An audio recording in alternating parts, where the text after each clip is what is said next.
Hello, beer tubers, and welcome to another beer review with me, Peter, the master of hobbits. Today, checking out some more beer from Fidens in New York. And this is another can I got from Beer Dome from their previous American release. They just got more Fidens today, actually. And I got a couple. So, this is Fidens Resilient to Change West Coast IPA. So Fidens also nowadays, I think they've been doing it for a while now, try their hand at making West Coast beers. Definitely the modern style, as you can see. And this has got Mosaic, Simcoe, and Amarillo, and it's 6.5% alcohol. So I've had some nice ones from them. I haven't been as floored as I have been with West Coast IPAs from the West Coast, but they've been nice. So let's check this one out. Pours a lightly hazy golden yellow color, the color of the modern West Coast, with a small foamy white head. And it looks like what you expect from the style. Let's check out the aroma. Oh, very nice. Very Mosaic blueberry dankness vibes. Really nice. But also a nice undercurrent of like some kind of melon melon notes and some really nice dank notes too. And pineapple is really Mosaic that shines for me. And undercurrents of citrus and citrus pithiness. Lime, grapefruit. Not lime. Lemon was what. Well, actually, also lime. Lime, lemon, grapefruit. Yeah, touches of sweet orange. It's like, I really love this combination where it's like some of these very fragrant, more modern flavorsome hops standing out up front. And then it has like that backdrop of kind of old school. That works really well. In the beginning, I was like, yeah, just give me all the new school. But that like layering effect of old school robust notes with some modern just works so well. It smells really good. It might be one of the better West Coast IPAs I've smelled from Fidens. I love the dankness, really weedy blueberry kush dankness. Awesome smelling. Let's try it. Cheers. Thanks to Beer Dome for the beer.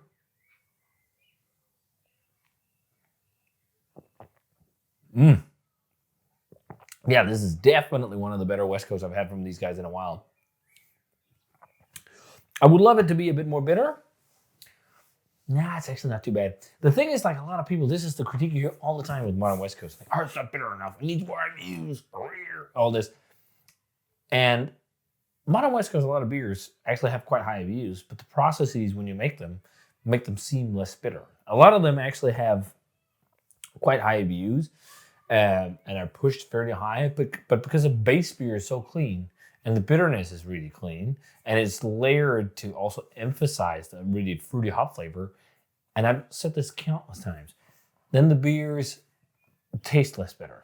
Like when you try to emphasize all the cool fruity hop flavors that you can get from hops with cold whirlpools and massive dry hops, and you still go high on bitterness, if you use a clean hop like Columbus or you use advanced hop products, whatnot, you can go really high. The bitterness will not be as intense. It will feel lighter. But if you go nuts in the kettle and you layer like mini additions, early, mid, or every 15 minutes or whatever, you have a lot of plant material swirling around in the beer as well during the boil, really extracting a lot of plant material flavor, and that like resiny, planty, green matter flavor really pushes the perceived bitterness as well. So the bitterness feels like really extreme. And it's such a different story in these kind of beers because you're also like, if you just loaded this up with loads of hops in the kettle, and there's probably some kettle additions here, but if you just load up like every 15 minutes, whatever, it would also, and you got so much resiny, sticky hop material flavor and bitterness, it would be hard to taste any of the cool hop flavors because that would be so overpowering and dominant. So there's like a balance there, like how much to add in the kettle, how to balance it with the dry hop addition, depending on what you try to achieve. If you want to make some really old school, sticky, West Coast, grapefruit, pine, resin, all that, people should, just go nuts in the kettle. If you want to go more bright, you should look at how to get all that brightness accentuated so you don't, and tropical and all that, how to do that without, sacrificing those flavors to plant material, really. That's kind of the strategy, you can say. But there's room for both. I really think this is great West Coast. It's really dry, this one. Really, really dry, which is awesome. Really clawing at your palate. Really nice, like that. So up front is really that blueberry kush dank thing going on. Man, this one would have been so dope dead fresh. I mean, this is 2 months in the can, and you know, you can just taste like this has been a crazy poppin' beer. Very stanky too. I love that stanky hop, Sprite, dank, blueberry kush. There's touches of pineapple too. And then that backcurrent of grapefruit and orange and pithy lemon lime, grapefruit pithy notes. But they're all like a backdrop, those intense flavors. And they just build some robustness. And then you have all the bright on top, which is great. It has like that like base section of old school, and then like all the brightness just kind of lifts the beer, which is really, really awesome. I love that combination. I'm starting to love it more and more. There's some hops that, man, like some of the coolest hops to put in West Coast is something I was a bit scared of, but then, getting fresh bags of Columbus, I was like, man, what's going on with Columbus these days? It just smells so good. And then you smell Columbus Cryo for the first time. You're like, holy fuck, I need to use Columbus Cryo more, especially in West Coast. Because it's so, like, if you want to emphasize stanky dank, Columbus Cryo, it's gonna push that. But it also goes into like berry notes and also even tropical vibes now. Like, it's so different than just like grapefruit resin, sticky stuff that a lot of people associated with in the past. The Columbus Cryo is really dope. So, yeah, advice on using that in your West Coast. This is really nice.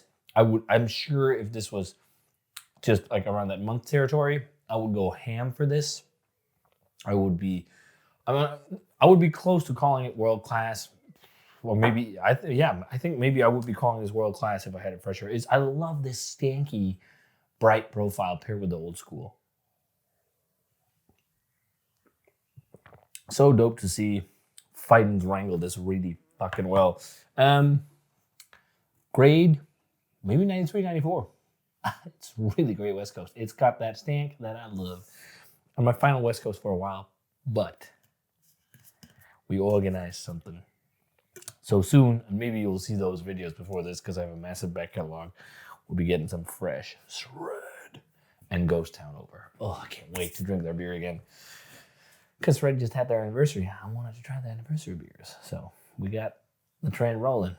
And then, you also always want to try Ghost Town. So it's going to be fun. So if you guys had a chance to try Resilient to Change from Fidens, let me know what you thought of it. Great West Coaster. Again, 93, 94. Really loving this one. Dope stuff. So if you guys had it, and also the dryness is crazy. Maybe it's even too dry for some. I don't mind. I maybe like a little less dryness, but, it's not too much. Dry beer is dope. So if you guys love this, if you had it, let me know. As always, comment, subscribe to the Facebook fan page, Twitter, and Instagram. Give the video a thumbs up if you enjoyed it, and ring the bell for future notifications about videos. Thanks a ton to Beer Dome for the beer. And cheers. See you guys in another beer review.